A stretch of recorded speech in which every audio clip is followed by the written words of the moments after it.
Paz do Senhor Jesus repouse sobre a tua vida.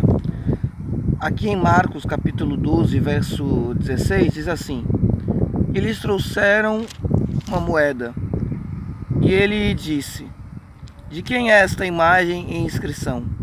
E eles lhe disseram: De César. Jesus respondendo disse-lhes: Dai, pois, a César o que é de César, e a Deus o que é de Deus. E maravilharam-se dele. Os fariseus, enviados para tentar Jesus, perguntaram se precisava pagar os impostos ao atual governo de Israel na época, que era o governo romano, o Império Romano, e César sendo o imperador. E perguntaram a Jesus: precisa pagar? E Jesus responde: olha, me dá uma moeda aí. De quem é essa moeda? E disseram: de César. Então Jesus dá essa resposta que eu acabei de ler: dai a Deus o que é de Deus, e a César o que é de César. O que Jesus está dizendo? Separe o que é de Deus e o que é de César, e não misture as coisas. Não deixe que aquilo que é de Deus, não use isso como motivo para não cumprir com os teus compromissos, com as tuas responsabilidades naquilo que é de César. Quer dizer, o crente, o servo de Deus, não está livre de pagar impostos. Não está livre, por ser servo de Deus, de cumprir, de obedecer às leis, desde que essas leis não o afastem da presença de Deus, desde que essas leis não o façam pecar. Ele tem obrigação de obedecer às leis, tem obrigação de obedecer o governo, desde que esse governo não esteja contrário à Bíblia, à palavra de Deus. Entende? Ele está dizendo assim: olha, separa o que é de Deus e separa o que é do homem, o que é do governo dessa terra. Um não justifica o outro.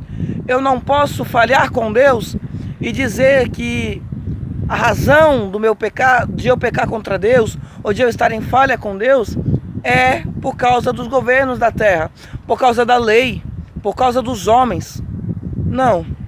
Eu tenho que saber que o que é de Deus, eu não posso deixar isso em segundo plano. Jesus ele diz: buscai primeiro o reino dos céus e a sua justiça, e as demais coisas vos serão acrescentadas. Então é necessário que nós coloquemos as coisas de Deus acima de tudo, mas sem negligenciar as coisas dessa terra. Nós, enquanto estamos aqui, ainda temos que trabalhar para comer, trabalhar para poder viver, para poder sustentar nossa família, para poder comprar roupa, essas coisas. Então, o homem sábio que conhece a palavra de Deus, a mulher sábia que conhece a palavra de Deus, ele consegue ser fiel a Deus e ainda obedecer às leis dessa terra. Existem leis, ou podem existir leis, que afastam o homem de Deus. Eu vou dar um exemplo de Sadraque, Mesaque e Abednego, os 3 amigos de Daniel. Eles trabalhavam para um rei estrangeiro que não adorava o Deus de Israel. E esse rei decretou uma lei que todo servo dele se curvariam perante uma estátua de ouro. Sadraque, Mesaque e Abednego eram submissos àquele rei estrangeiro, mas esta lei os afastaria da presença do Deus de Israel, do seu Deus, do único Deus. Então eles entenderam que existem leis que a gente obedece, mas existem leis que nos afastam da presença de Deus. A estas leis nós batemos de frente. Com estas leis, perante estas leis, nós não nos curvamos. O sistema mundano quer nos apresentar o pecado e quer que eu e você vivamos no pecado. Mas nós obedecemos aquilo que não nos afasta de Deus. Nós somos obrigados a votar, nós votamos, não nos afasta de Deus.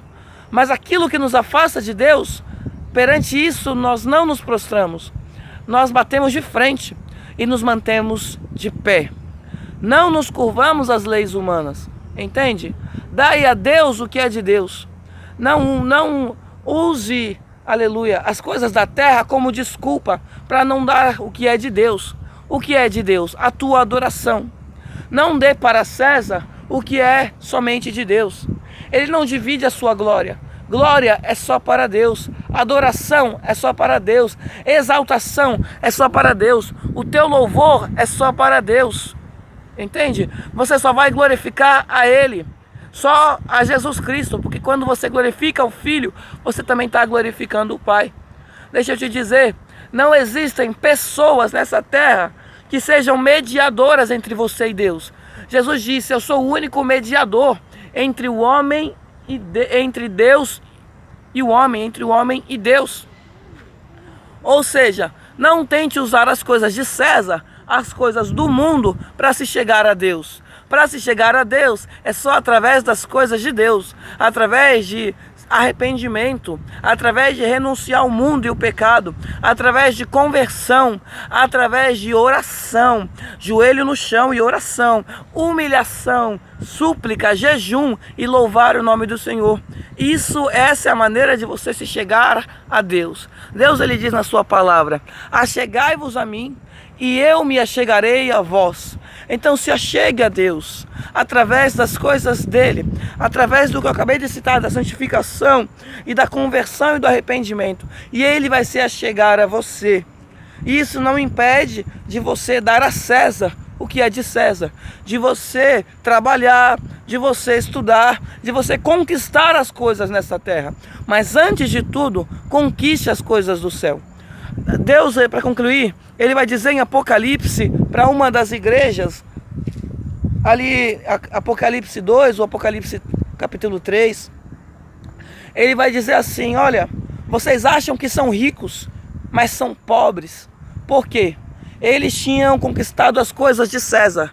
Eles obedeciam as coisas de César, obedeciam as coisas dessa terra e tinham as coisas dessa terra, mas eram pobres. Por quê? Pobres diante de Deus, não tinham a presença de Deus, estavam sozinhos, eles tinham que lutar por si próprios, porque não tinha Deus no céu para lhes guardar, não tinham a sua salvação. Após a morte, eles não tinham a garantia de entrar no reino de Deus. Então Deus, ele diz assim, aconselho-te que compre de mim ouro refinado no fogo. E Jesus, ele vai dizer assim, aonde está o teu coração, ali está o teu tesouro. Guarda o teu tesouro no céu, e ali estará o teu coração. Ali o ladrão não entra para roubar, e nem a traça corrói.